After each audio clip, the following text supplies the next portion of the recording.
tutti voi buona giornata, bentrovati a questo appuntamento con l'informazione di Telefriuli. 3 vertici in prefettura a Udine nelle ultime 24 ore per fare il punto sui controlli del Green Pass e per trovare una linea comune tra i sindaci per quanto riguarda i festeggiamenti in vista di Capodanno e dell'Epifania. Quello che emerge è che sono a rischio i falò.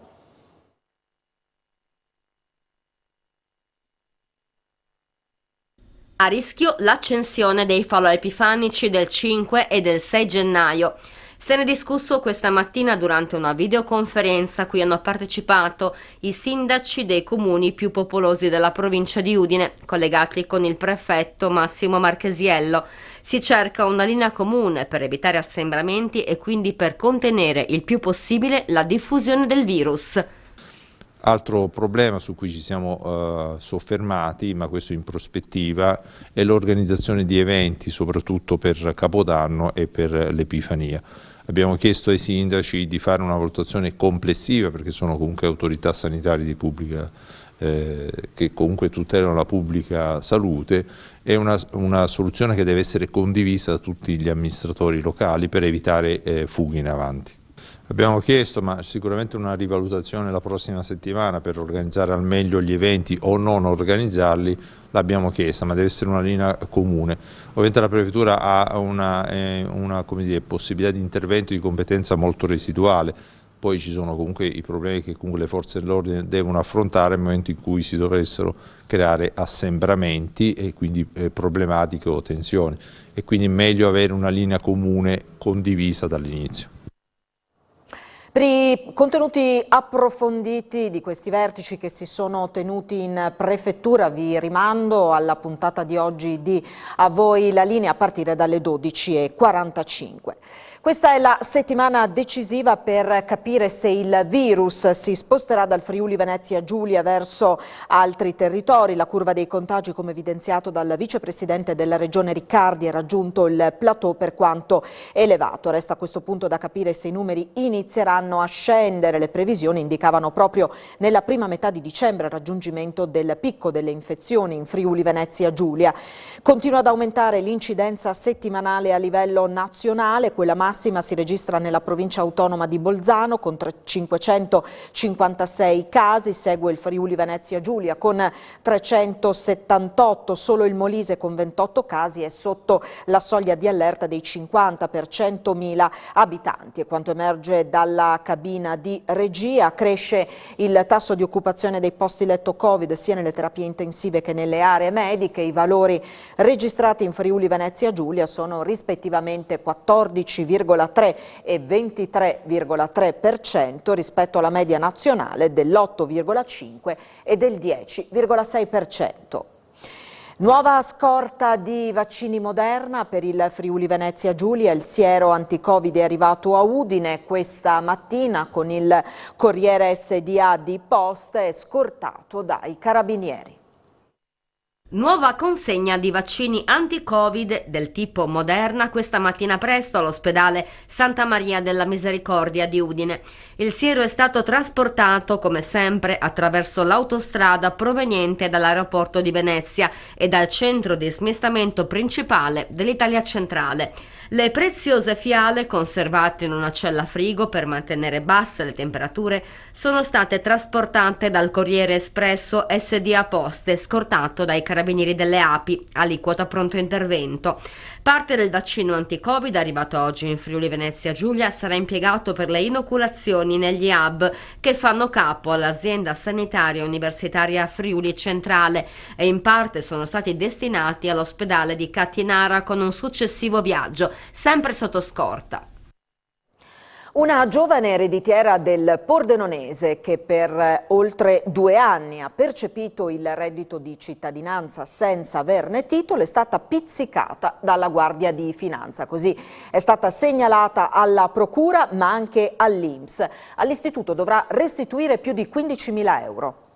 Per quasi 2 anni e mezzo si è intascata il reddito di cittadinanza documentando uno stato di necessità.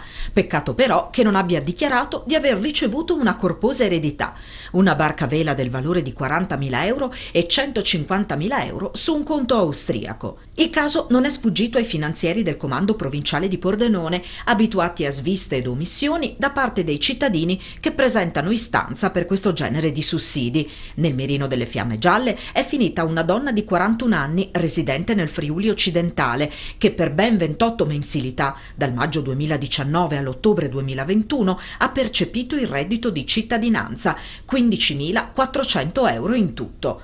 I finanzieri hanno appurato che la donna aveva presentato una prima istanza di ammissione al reddito di cittadinanza nell'aprile 2019, poi ripetuta nel dicembre 2020, nonostante nemmeno 3 mesi prima avesse ricevuto ed accettato in eredità un'imbarcazione da 11 metri ed un conto corrente con 150.000 euro di liquidità.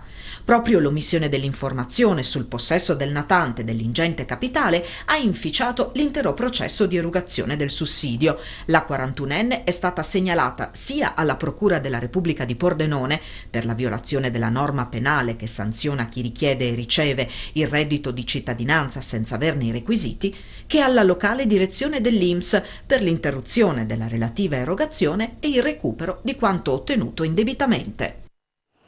2 ragazze sono rimaste ferite in un incidente stradale accaduto intorno alle 2:30 di oggi a Castions di Zoppola. Per cause al vaglio dei Carabinieri di Pordenone, la conducente della vettura ha perso il controllo e l'auto è finita fuori strada. Nell'impatto una delle 2 ragazze è rimasta ferita in maniera seria, l'altra ha riportato un taglio non grave. Entrambe sono sempre rimaste coscienti, durante i soccorsi sono state accolte in ospedale. Sul posto anche i vigili del fuoco di Pordenone, un'ambulanza e un'auto medica. Trasportava illegalmente 5 cuccioli di cane, un maltese e 4 barboncini nani. Per questo motivo un cittadino ungherese di 47 anni è stato denunciato dalla Polizia di Stato di Gorizia per i reati di traffico illecito di animali da compagnia e uso di atto falso. L'uomo era stato fermato vicino al valico di Sant'Andrea. Gli animali trovati all'interno del bagagliaio, tutti senza microchip e passaporto europeo, sono stati posti sotto sequestro.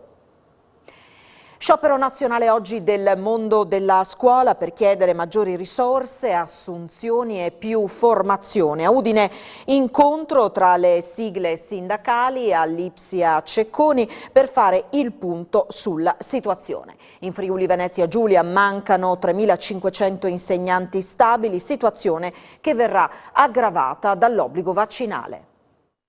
Principalmente la rivendicazione dello sciopero si impronta sul recupero del potere d'acquisto degli stipendi, quindi dei finanziamenti ad hoc per incrementare gli stipendi che sono veramente bassi rispetto alle medie europee, ma soprattutto anche nel differenziale con il resto della pubblica amministrazione.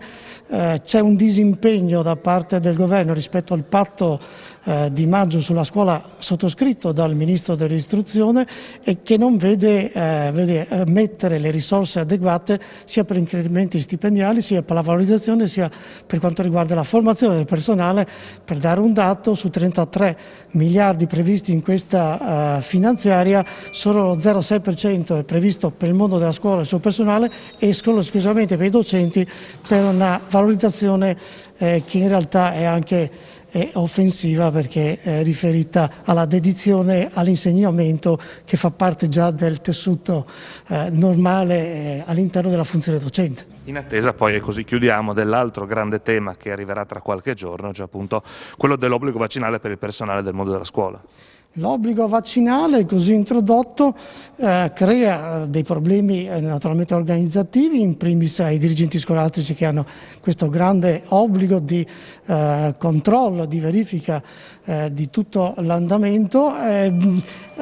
Non è un problema da poco perché a nostra percezione rappresenta quasi un 10% del personale che o per volontà o perché non può vaccinarsi si trova in questa situazione di dover ricorrere immediatamente entro il 15 all'obbligo vaccinale. Ci potrebbero essere delle persone che volutamente continueranno a rimanere in assenza e quindi anche con certe disfunzioni dal punto di vista della continuità didattica.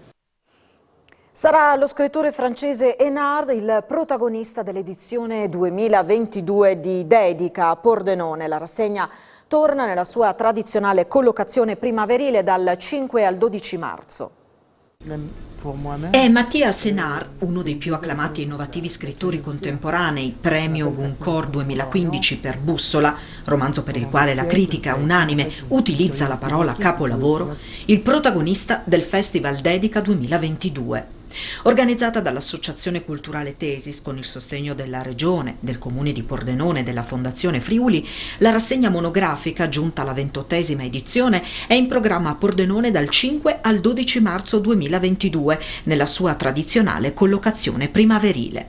Con Hénard, autore di grande successo, Dedica prosegue nel percorso fra gli scrittori che tessono il filo del dialogo fra culture, popoli, civiltà diverse. La sua opera, la sua poetica e il suo mondo saranno approfonditi per 8 giorni. Francese, nato nel 1972, Hénard ha una biografia ricca ed eclettica. Laureato in storia dell'arte, ha poi studiato l'arabo e il persiano, ha vissuto a lungo in Medio Oriente e da più di 20 anni risiede a Barcellona, dove affianca all'insegnamento della letteratura araba all'università l'attività di traduttore. Grande appassionato d'arte e anche autore di graphic novel.